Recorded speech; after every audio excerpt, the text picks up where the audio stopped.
Halo Sinekrip, balik lagi di Trailer Reaction bareng gua Rashid Hari. Dan sekarang ada trailer yang sebenarnya udah lumayan lama ya rilisnya, sekitar 10 harian lebih lah, hampir 2 minggu kayaknya. Dan gue juga udah lumayan lama ya menimbang-nimbang ini mau dikontenin atau enggak. Gue tahan-tahan untuk nonton, siapa tahu nanti akan dibikinin reactionnya. Jadi karena udah kelamaan, awalnya gue mikir udahlah nggak usah. Tapi kok penasaran juga, kok gue ngerasa kayaknya akan banyak yang bisa dibahas dari trailer ini. So tidak masalah deh, kita coba tonton ya. Yaitu ada trailer untuk Monster Pabrik Rambut atau yang punya judul internasional Sleep No More yang bakal rilis di bioskop tanggal 4 Juni besok. Ini film terbarunya Edwin ya, setelah 2 tahun lalu dia ngerilis Kabut Berduri di Netflix. Itu film yang keren banget tapi sayangnya banyak misunderstood. Gue merasa itu film yang oleh banyak orang gak sepenuhnya berhasil dipahami, mau itu dari intensinya, niat dia dibikin tuh untuk apa, terus subteksnya sebenarnya bercerita tentang apa. Itu gue ngelihat banyak yang miss soal Kabut Berduri, jadinya sebatas dipandang sebagai film misteri pembunuhan doang. Tapi sudahlah, let's talk about this movie, Monster Pabrik Rambut. Ini film ditulis sama 3 orang penulis naskah ya, yaitu Edwin sendiri, terus yang kedua ada Eka Kurniawan yang akhirnya untuk pertama kalinya bikin naskah film setelah biasanya novel dia diadaptasi jadi film, sama yang ketiga ada penulis Jepang, Daishi Matsunaga namanya. Daishi Matsunaga itu misalnya ada yang pernah nonton ya, dia itu sutradaranya Pieta in the Toilet, film tahun pastinya gue lupa sekitar 2011-2012 lah. Itu film yang terinspirasi dari catatan dalam diary-nya Osamu Tezuka, which is beliau itu adalah mangaka yang bikin Astro Boy, mangaka legend banget pokoknya. Dan Monster Pabrik Rambut ini, ngomong-ngomong soal komik nih, karena gue nge-mention Osamu Tezuka ya, Monster Pabrik Rambut ini konon erat kaitannya juga sama komik, tapi komik Indonesia. Karena dari yang gue baca, dia itu terinspirasi dari komik-komik bikinannya Tatang S. Itu komik yang pasti kalau di generasi 90-an sangat-sangat familiar lah. Komik-komik soal Gareng Petruk, ada yang masih inget tuh, gue dulu selalu baca itu kalau pulang sekolah. Beli di abang-abang yang jualan mainan tuh, yang kalau mau beli komik dicabut dari plastik, gue beli di situ dulu. Gue nggak tahu tapi kalau mau nyari di mana sekarang, mungkin di online shop banyak ya pasti ya. BTW kalau ngomongin komik-komiknya Tatang S, khususnya yang Gareng Petruk itu, dia adalah horor komedi yang nyentil soal banyak aspek kehidupan masyarakat menengah ke bawah yang diserap part itunya. Bukan tiba-tiba di Monster Pabrik Rambut ada Gareng Petruk, enggak, gue rasa bukan itu. Tapi lebih ke persoalan urban legend, persoalan kehidupan masyarakat rakyat jelata. Terus mungkin ada bumbu komedinya juga, gue nggak tahu sih. Gue nggak bisa membayangkan di film ini ada bumbu komedinya, karena kalau udah di poster, dari materi-materi promosi yang udah rilis sebelumnya tuh kayaknya serius banget. Cobalah kita cek dulu ya official trailer untuk Monster Pabrik Rambut. Di sebuah pabrik rambut, di mana tidur merupakan suatu kemewahan. Putri, si sulung yang terpaksa bekerja di pabrik demi membayar hutang ibunya. Gua tertarik gara-gara ada narasi ya nih. Ida, sang adik yang meyakini bahwa ibunya diburu oleh sosok hitam.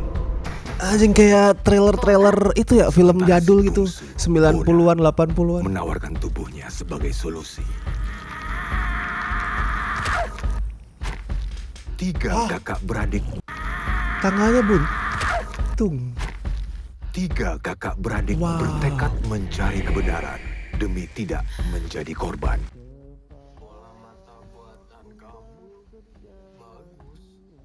Lo sadar gak sih? Lo enak dari lo buntung bisa kemulai. Ada detak jantungnya loh. Kejadian aneh datang silih berganti. Orang-orang gak akan celaka kalau mereka gak kesurupan. Mereka BTW, sorry. BTW gue suka banget sama tone-nya, color gradingnya. Nanti akan gue bahas lebih lanjut sih, tapi gue suka banget. kalau mereka gak kurang tidur. Di sini ada setan kan, Bu? Tidak ada setan di sini. Wah, anjing legend. Ida dan Bona kepada Mariati, si pemilik pabrik rambut yang menyimpan Wah, ini ada lagunya Sal Priadi ya, kena copyright gak ya? Kalau emang tuh pabrik isinya setan, kenapa gak semua orang keluar aja sih? Ya karena gak semua orang punya pilihan, Kak. Tidak. Sama kayak kita, sama kayak Ibu. Tidak semudah itu. Sekecil apapun kerjaan kita adalah ungkapan rasa terima kasih kita kepada Ibu Mariati yang telah memelihara kita. Siapa sebenarnya Mariati? Rachel Amanda, Lutesia, Iqbal Ramadan, Sal Priadi, Kev, dan Didi Ninitowo dalam sebuah film horor fantastis dan ajaib. dengan sedikit bumbu komedi dibuat ada oleh komedi para ya, ada pembuat komedinya. film yang kurang tidur. Anjing. Saksikan Monster Pabrik Rambut mulai 4 Juni 2026 Sorry. serentak di bioskop-bioskop. Tadi Dengan gue suka sedikit banget bumbu shotnya komedi si Iqbal apa tuh? oleh para pembuat film Disiksa orang apa gitu nggak tahu. kurang tidur. Nah tuh Saksikan Wah. Monster Pabrik Rambut mulai 4 Juni 2026 film jadul banget shot tadi serentak guys. di bioskop-bioskop kesayangan Anda. Semoga Didik ini Towo di sini nggak disia-siain kayak di apa tuh Perempuan Pembawa Sial. Itu film posternya udah keren banget. Gue berharap akan melihat penampilan ini Towo begitu filmnya keluar ya. Dan di sini tadi gue tertariknya adalah dia memerankan karakter namanya Mariati, perempuan. Gue suka itu. Apakah nanti akan dikulik juga persoalan gender dan lain sebagainya gue nggak tahu. Tapi gimana beliau itu disuruh memerankan karakter yang kayaknya adalah perempuan, itu munculin kesan gender fluid yang wah keren.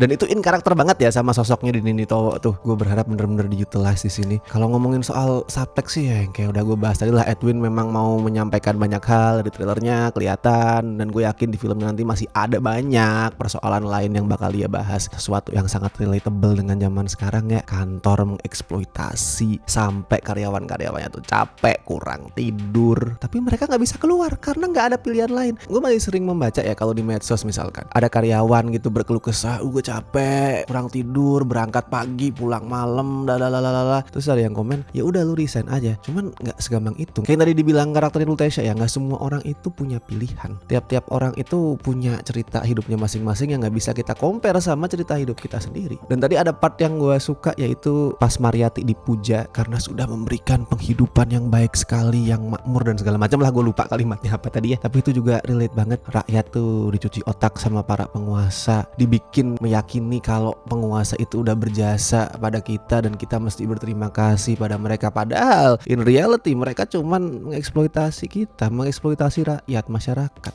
Tapi kita di brainwash untuk kemudian merasa wah makasih ya bapak ibu udah membantu kehidupan kami.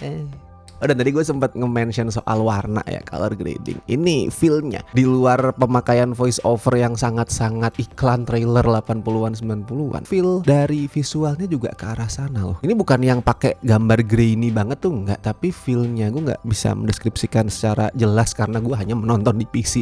Nanti kalau udah di layar bioskop yang lebih jelas mungkin gue bisa menganalisis lebih jauh, tapi kalau dari layar ini, layar kecil ini, gue ngeliat warna-warnanya tuh cenderung mute, terus nuansanya nggak yang bersih. Itu loh, filmnya kerasa nggak higienis, dan bukan cuma sebatas karena dia settingnya di pabrik, kumuh, banyak darah tuh nggak, tapi feel dari shot-shotnya, dari color gradingnya itu nggak higienis. Itu adalah sesuatu yang horor zaman sekarang sebagus apapun, seserem apapun, itu nggak berhasil achieve. Horor sekarang tuh kayak gue ngelihatnya terlalu bersih.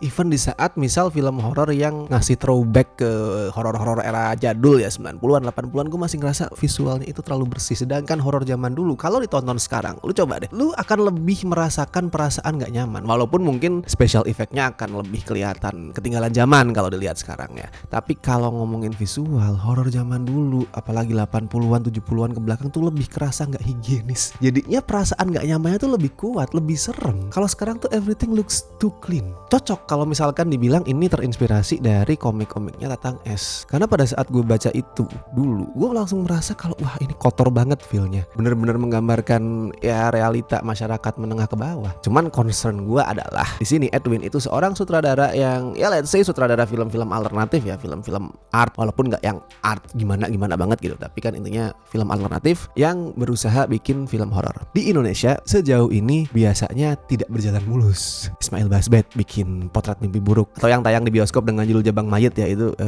Terus Yosef Anginun kemarin bikin Tebusan Dosa jauh lebih bagus daripada Potret Mimpi Buruk, lebih decent, nggak jelek overall. Tapi tiap masuk adegan jump scare somehow tuh kelihatan kayak horor-horor mediocre yang tiap hari Kamis tayang di bioskop kita. Poin gue adalah bukan gue bilang sutradara art itu sebenarnya nggak jago, bukan. Poin gue adalah walaupun sering dipandang sebelah mata, horor nggak segampang itu loh dibikin. Sutradara horor jago banting setir ke genre lain, drama misalkan atau komedi, karena mereka terbiasa untuk mainin timing.